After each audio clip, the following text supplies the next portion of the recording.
आज मैं आपसे एक सिंपल सा क्वेश्चन पूछती हूँ। क्या इंसान पैदाइशी तौर पर बुरा होता है या सोसाइटी उसे बुरा बना देती है?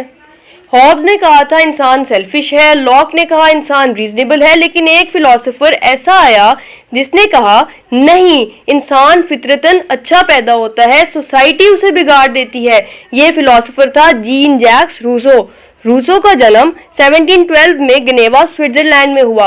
वो सिर्फ फिलोसोफर ही नहीं, राइटर और पॉलिटिकल थिंकर भी था। उसके आइडियाज ने इतना गहरा असर डाला कि बाद में फ्रेंच रिवॉल्यूशन के लोगोज और स्लोगन्स फ्रीडम, इक्वालिटी और ब्रदरहुड में भी उसकी सोच नजर आती है। इसीलिए रूसो के मॉडर्न डेमोक्रेसी और पॉपुलर सॉवरेनिटी के सबसे इंपॉर्टेंट थिंकर्स में शुमार किया जाता है। अब देखते हैं historical background and major works. Rousseau के ज़माना यूरोप में बहुत इनइक्वालिटी का ज़माना था। एक तरफ किंग्स और नोबेल्स के पास हर तरह की पावर और वेल्थ थी, दूसरी तरफ आम लोग टैक्स देते थे, लेकिन उनके पास ना पॉलिटिकल राइट्स थे और ना ही इक्वल अपॉर्चुनिटीज।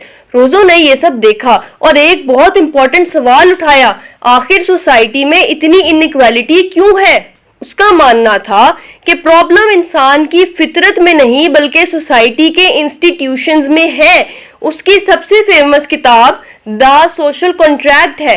इसी किताब की पहली लाइन दुनिया की सबसे फेमस पॉलिटिकल कोटेशंस में शुमार होती है, man is born free but everywhere he is in chains. अब इसका मतलब क्या है? रूसो का कहना था कि इंसान पैदा तो आज़ाद होता है, लेकिन सोसाइटी के रूल्स, इनइक्वालिटी और अनजस्ट सिस्टम्स उसकी असल फ्रीडम को लिमिट कर देते हैं। और इसी प्रॉब्लम का सल्यूशन ढूंढने के लिए उसने अपनी पॉलिटिकल फिलॉसफी डेवलप की। अब देखते हैं human nature and state of nature. ये रूसो का सबसे इंटरेस्टिंग कॉन्सेप्ट है, ह्यूमन नेचर। यहाँ रूसो हॉब्स और लॉक दोनों से अलग नजर आता है। हॉब्स कहता था इंसान सेल्फिश है, लॉक कहता था इंसान रीजनेबल है, लेकिन रूसो कहता है इंसान नेचुरली इनोसेंट, पीसफुल और कंपैशनेट होता है। उसके मुताबिक स्टेट ऑफ नेचर में लोग सिंपल जिंदगी गुजारते थे, ना उनके पास लग्जरी थी, ना कंपटीशन, ना जेलसी। अब सवाल ये है, अगर सब कुछ इतना अच्छा था तो प्रॉब्लम शुरू कहाँ से हुई? रूसो का जवाब बहुत फेमस है, प्राइवेट प्रॉपर्टी। उसका मानना था कि जिस दिन किसी इंसान ने जमीन के गिर्द बाउंड्री बनाकर कहा कि ये मेरी है, उस दिन से इनइक्वालिटी, कंपटीशन और कॉन्फ्लिक्ट्स का सिलसिला शुरू हो गया। यानी प्रॉब्लम इंसान की फितरत नहीं बल्कि सोशल इनइक्वालिटीज है। लेकिन फिर एक और सवाल पैदा होता है कि अगर सोसाइटी ही प्रॉब्लम है तो फिर सोल्यूशन क्या है? इसी सवाल का जवाब रूसो सोशल कॉन्ट्रैक्ट और जनरल विल के कॉन्सेप्ट के जरिए देता है। अब देखते हैं social contract and general will. अभी तक हमने देखा कि रूसो के नजदीक इंसान फितरतन अच्छा था, लेकिन सोसाइटी की इनइक्वालिटी ने उसे करप्ट कर दिया। अब सवाल ये है कि सोल्यूशन क्या है? क्या हमें दोबारा जंगल में चले जाना चाहिए? बिल्कुल नहीं। रूसो कहता है सोल्यूशन एक बेहतर सोसाइटी बनाना है, इसीलिए वो सोशल कॉन्ट्रैक्ट का कॉन्सेप्ट देता है। लेकिन यहाँ रूसो हॉब्स और लॉक से बिल्कुल डिफरेंट हो जाता है। हॉब्स कहता था पावर रूलर को दे दो, लॉक कहता था गवर्नमेंट लिमिटेड होनी चाहिए, लेकिन रूसो कहता है असल सुवेरेन रूलर नहीं, अवाम होती है। यहाँ उसका सबसे फेमस कॉन्सेप्ट आता है जनरल विल। अब स्टूडेंट्स अक्सर यहाँ कंफ्यूज हो जाते हैं। जनरल विल का मतलब मेजॉरिटी की मर्जी नहीं होता और ना ही हर इंडिविजुअल की पर्सनल चॉइस। एक एग्जाम्पल से समझें। सोचिए, एक क्लास में 40 स्टूडेंट्स हैं। 30 स्टूडेंट्स कहते हैं कि रोज सिर्फ गेम्स होनी चाहिए, लेकिन टीचर कहता है कि एग्जाम्स भी जरूरी हैं। अब मेजॉरिटी गेम्स चाहती है, लेकिन पूरी क्लास के लॉन्ग टर्म इंटरेस्ट में पढ़ाई भी जरूरी है। रूसो कहता है जो डिसीजन पूरी सोसाइटी के कॉमन गुड के लिए हो उसे जनरल विल कहते हैं। यानी जनरल विल का फोकस इंडिविजुअल बेनिफिट नहीं बल्कि पब्लिक इंटरेस्ट होता है। इसीलिए रूसो कहता है जब सिटीजन जनरल विल को फॉलो करते हैं तो असल में वो अपनी ही कलेक्टिव विल को फॉलो कर रहे होते हैं। अब देखते हैं popular sovereignty, contributions and criticism.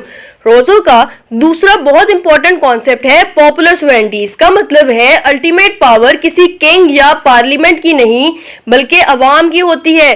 Government सिर्फ अवाम की रिप्रेजेंटेटिव होती है। अगर वो पब्लिक इंटरेस्ट के खिलाफ काम करे तो उसकी लेजिटिमेसी खत्म हो सकती है। इसी सोच ने बाद में फ्रेंच रिवॉल्यूशन को बहुत इन्फ्लुएंस किया। फ्रीडम, इक्वेलिटी और पीपल्स पावर, ये सब रोजो की फिलॉसफी का हिस्सा थे। लेकिन क्रिटिसिज्म भी हुआ। सबसे बड़ी तनकीद ये हुई कि जनरल विल का फैसला करेगा कौन? अगर कोई रूलर अपनी मर्जी को ही जनरल विल कह दे तो डिक्टेटरशिप का खतरा पैदा हो सकता है। इसीलिए कुछ स्कॉलर्स कहते हैं कि रोजो के आइडियाज डेमोक्रेसी को इंस्पायर भी करते हैं और मिसयूज भी हो सकते हैं।